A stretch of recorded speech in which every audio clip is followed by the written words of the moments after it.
Hey there, it's Derek from Pacific Coast Auto in Japan, and this is a 1992 Land Cruiser Prado. This one here with a 2.4 liter turbo diesel engine.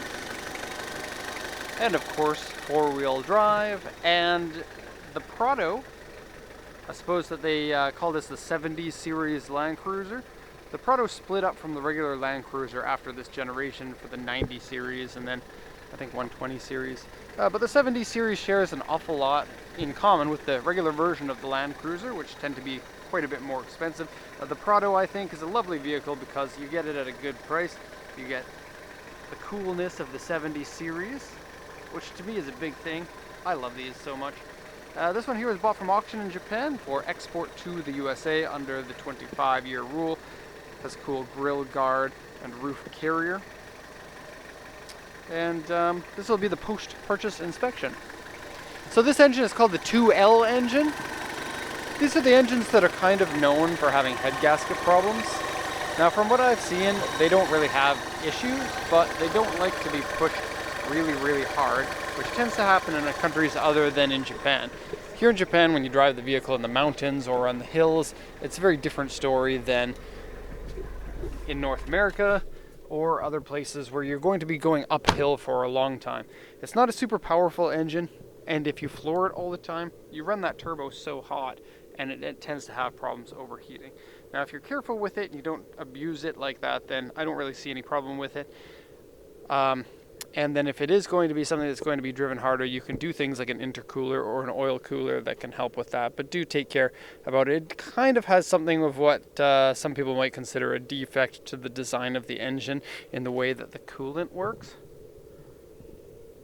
Because the coolant flow goes through this restrictive passage here on its way around. But I don't know. Some of that is just internet hearsay. You see these a lot of times with 400,000, 500,000 kilometers here in Japan on the industrial vehicles.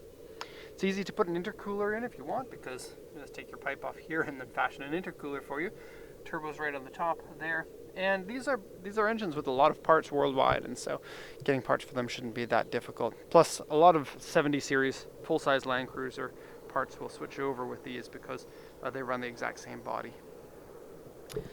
Alright, so this one has 162,000 kilometers on it.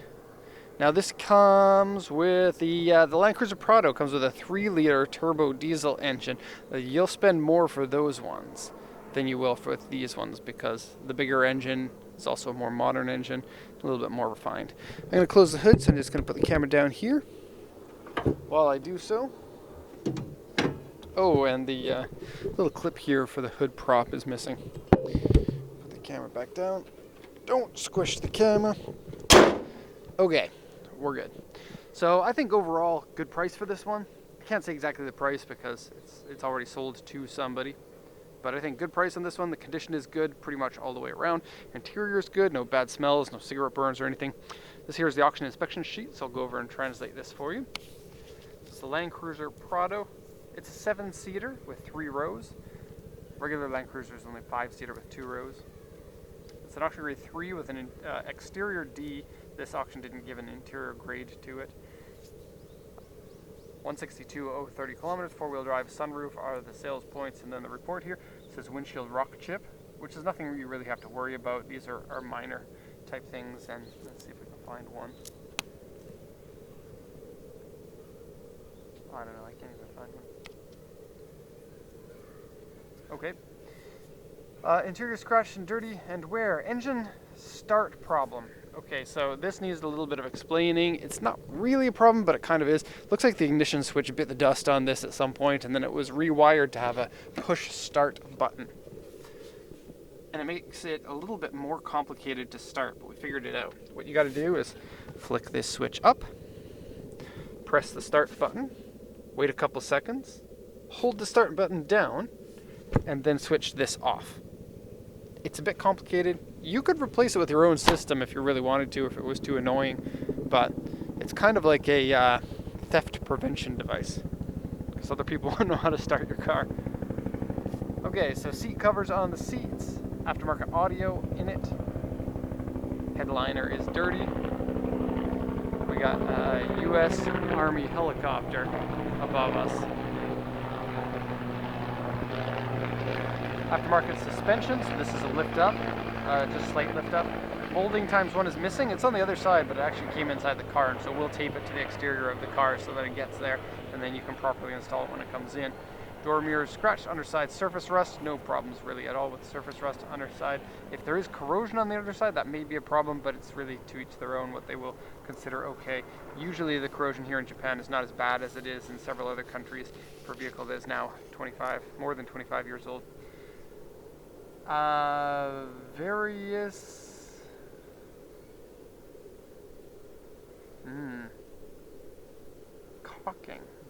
caulking. Oh, I know exactly what they're talking about. Okay, let me show you this. So on the car, they have this. So it looks like what they did is they ground down areas that had previously had rust and then used this kind of substance in order to seal it. If you open up here and on the other side. Now, it doesn't look like the rust got really that bad before the caulking was used. Oh, this is a little bit weird. This doesn't go back too closed by itself, so you have to push it with your thumb. And so there's that area. I'll come back to that in a sec. Anyways, and over fender paint peeling, and then paint peeling on the hood, paint peeling on the roof, and the body is generally pretty good. These ones, U1 is very, very, very small dent. A1 is very, very small scratch. W2 has been repainted, and these are all on the website if you're curious about those. But in general, I'd say that the body is pretty good, so I'll give you a quick look at that. And this might be the perfect height for these. I think a lifted Land Cruiser looks really awesome, but the higher you lift it, the more uncomfortable it's going to be if it's on the road. And so this gives you a nice little combination. These have short overhang on the front, tall enough height in the back that your overhang doesn't matter that much. Make the car capable, pleasant to drive, good fuel economy. And the 70 series in the States is really cool because the States never got the 70. Or really that many Toyota diesels. I think very, very few Toyota diesels made their way to the USA. Okay, so let's take a look at the details. So the front grille here has a few areas where the chrome parts are peeling, like there, and down here, and then the fog light covers. You can see across there. They use the seal beam headlights. They have headlight washers. A cool little fender mirror that shows you how far you are away from the wall. Very handy here in Japan. This part here on both front fenders has been repainted with spray paint and not very well, so you can kind of see that there. There's also overspray on both sides. Here's the aftermarket suspension. Rancho shocks, yes! Now tires are 2014, but it looks like they're worn down to probably about 30% of their life, which for being a 5-year-old tire is quite a bit of wear. So I'm guessing it has had lots of driving time in the last little while. Here's the paint fade on the hood. And then on the roof too. Let me just step up here. Now we can take this roof carrier off, and it'll save you on shipping. It's only probably about 25 centimeters tall, but that's 25 times the length times the width, and so it adds up to a few $100s just to ship it with that on it. So we can take it off if you want.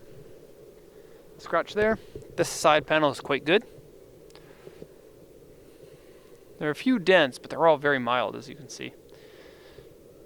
Okay, same thing with the painting on this, and actually I believe a crack has been repaired on this because you can see some body filler on it. So, this, and this, and this.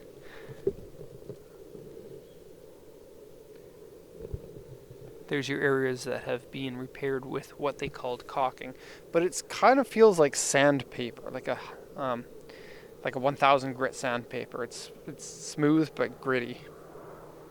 It has a bike carrier or something on the back. It says, let's see, 4x4 use only. So if you put this on a 2-wheel drive car, apparently it's going to ruin something. A rear system. Thank you for letting us know that we can't put it on the front of our car. All-season RV sports transporter, high innovation, dual equipment, and keen instrument. All right, thanks. Rear mount tire here, and I don't know if that tire's the same size as the ones that's on the car. Let's see, 265/70 R15 and 265/70 R15. Okay, so it can be used. And just give you a quick look at the frame here. You can see everything looks nice and tidy.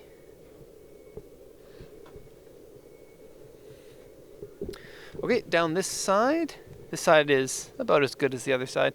Has a few small dents here and there, but really nothing worth mentioning. Oh, this. Yeah, this person knocks their door into something, and here's the piece of missing trim that is actually inside the car. And I didn't know until now that there's actually holes in the door for installing it. Here you can see the paint marks on this front over fender as well. Okay, into the vehicle here. Door cards are good. No bad smell inside the vehicle. Land Cruisers tend to get smoked in more than other vehicles I've found. This one has discoloration in it, but it's not due to cigarette smoke. Headliner's a little bit saggy and dirty.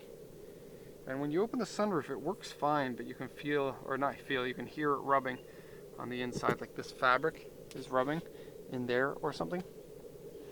Seat covers are decent. Seat covers on these are pretty common. And I didn't take the seat covers off to see the condition of the seat underneath. Generally speaking, these 70 series, whether it be the Prado or the full version of the Land Cruiser, they're made of a very tough material. This here is cool. Take a look. You can unlock that, and then you take this, and let's see, which way do you turn this? Now I'm 65 kilograms, which is weird to say on the video, come to think of it. So, you set your weight in kilograms on this, and then the seat has a spring inside, and it acts like a bus driver's seat. And if you don't like that, that's fine.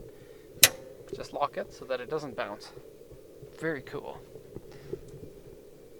Okay, some wear in the floor carpet here. Automatic transmission on this one. It's selectable 4-wheel drive with power hub locks, so you don't have to switch them yourself with your fingers. Some wear on the steering wheel. Let me just show you the whole dash. I love the look of the dashboard of this. It's very much like a, kind of like a no frills military spec type thing. Dashboard's made out of metal. I like that very much. And it doesn't look like a Hummer. Like, not like the H1, but like the H2 has such a cheesy look. Like somebody designed it who is an artist who has no understanding about why things are a certain shape for their industrial look, but they just wanted it to look like something from the army. And it falls apart. It has like this huge shifter that doesn't make any sense, and the door handles are like that too. And they're all made out of the world's cheapest materials. Don't like it at all. Okay, doors are a little bit hard to open. And speaker on the floor. And piece of trim that I'm going to tape on. Okay, so door cards in the back here are just as good. These seats, let's see if we can do this. 1 here, 2 here. And flips up, but the headrest is getting stuck. You can do it. There we go. So this is how you get into the back seats, and then those seats flip down to become micro seats for micro people. That's the type of damage you get when you put a battery in the back and then the battery starts to leak. It'll eat your carpet like that. Okay. 1, 2. Pretty easy. And then you can make these tilt back more too, if you like that. Pretty easy. Okay, completely flat floor here. That's cool. Land Cruiser logo there. Oh, it's missing something here. Maybe it's only the real Land Cruisers that get that. Kind of weird to say real Land Cruisers. The Prado is like a budget Land Cruiser, so you get a lot of the coolness of it, and then you don't get the big engine for one. And I believe that there are some differences in like transmission / axle ability. Okay, so there's a rear ladder here. This is aftermarket. You can climb up it to put stuff into the back, or you can easily step on this come up here. I do like the roof carriers very much. And so I would like to have one on our little runabout car. Oh yeah. Handle down. Probably just needs like some WD-40 or something. Okay, so there you have it. That'll be the end of the walk around video. If you're curious about this, then please let me know. You can check out our website. There's a link to that in the description. So thank you everyone for watching, and have a nice day.